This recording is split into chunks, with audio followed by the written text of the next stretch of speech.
If the visitors are Japanese, what approach should I take when explaining the palace?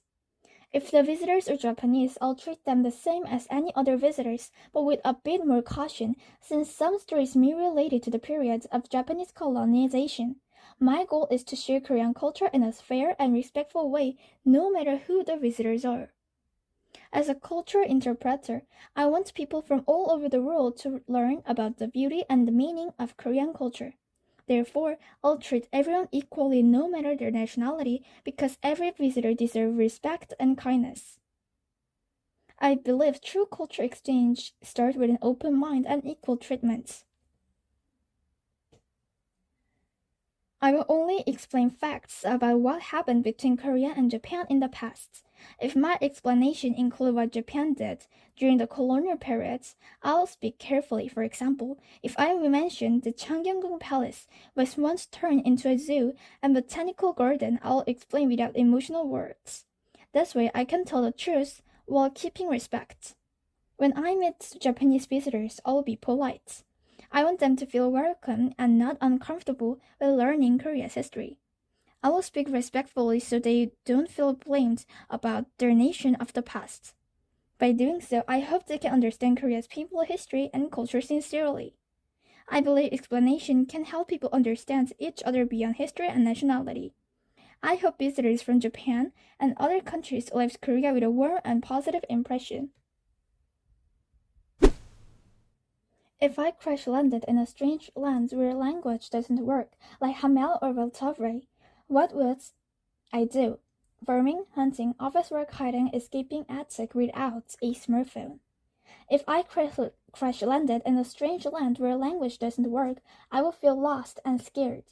But like Hamel and Veltavre, but I will try to stay calm and learn how to survive in that world.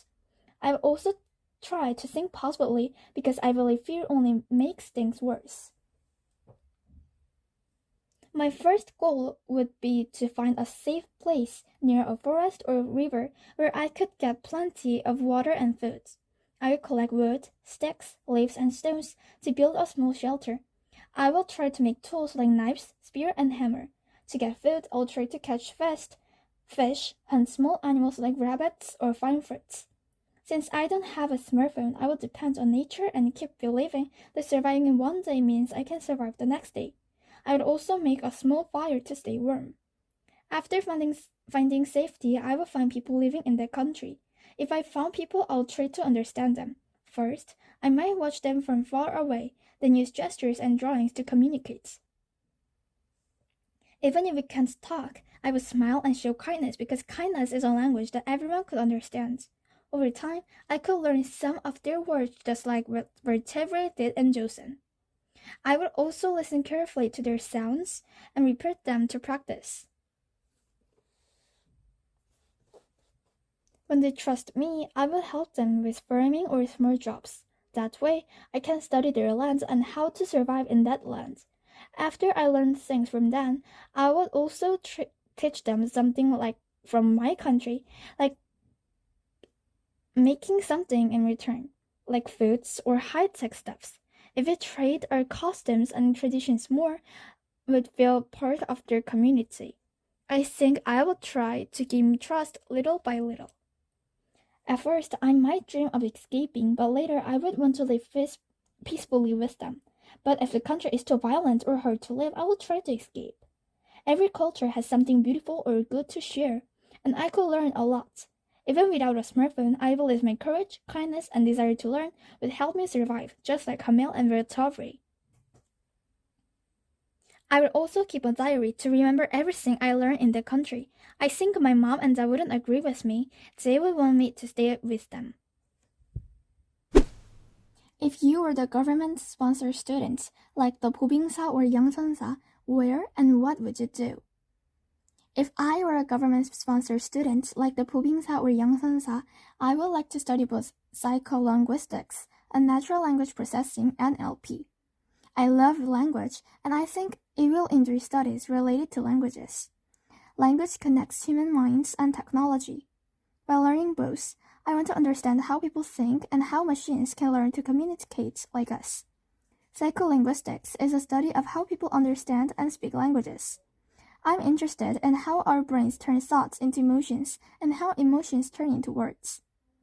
I went to study in the United Kingdom where languages and psychology are popular, especially at universities like Oxford or UCL. Therefore, I will focus on language acquisition, bilingual thinking, and how emotion influence communication. Natural language processing is an artificial language that teaches computers to understand human language. I'm attracted to it because I want to create AI that can express emotion through words just like humans do. I will study in the United States where AI research is world class at universities like Stanford or MIT. I focus on machine learning, emotional learning myself, and emotional aware chatbots that help people communicate globally, like ChatGPT and Gemini. By combining psycholinguistics and NLP, I can explore language both the human and technology sides. I want to understand not only how people speak, but also how machines speak. So, my dream is to be a translator between humans and AI. Thank you. Find one country like Korea under Japanese rule that experienced colonialism in the 19th century to 20th century. Taiwan experienced Japanese colonization in the late 19th and early 20th centuries like Korea. Taiwan was under Japanese rule from 1895 to 1945, about 50 years, 14 years more than Korea. During this time, the people of Taiwan are not free about their culture and society due to Japanese control. Taiwan and Korea have many similarities under Japanese rule. In both countries, the Japanese government forced people to speak Japanese and turn their names into Japanese names. Traditional culture and local customs were open banned. Education was reformed to focus on Japanese language and history. Additionally, Japan built railways, ports, and factories in both countries. But these developments were mainly for Japan, not for the local people. But both Taiwanese and Korean people developed much after the colonial period. Despite the similarities, there were also differences between the two countries too. Taiwan was under Japanese rule longer than Korea, which affected their culture more. After liberation in 1945, Taiwan was under the control of the Chinese Party and had a sad history after that. Nowadays, Taiwan is a strong country in diversity and technical way. Korea, on the other hand, regained independence in 1945 but soon faced division into North and South, leading to the Korean War. Nowadays, Korea is a very strong country in community and togetherness. In conclusion, Taiwan and Korea experienced many hardships under Japanese colonization. Both Taiwan and Korea achieved independence in 1945. However, the end of Japanese rule did not immediately bring peace. Both countries faced challenges. Despite these difficulties, the people of Taiwan and Korea continued to work hard to gain freedom and preserve cultural identities.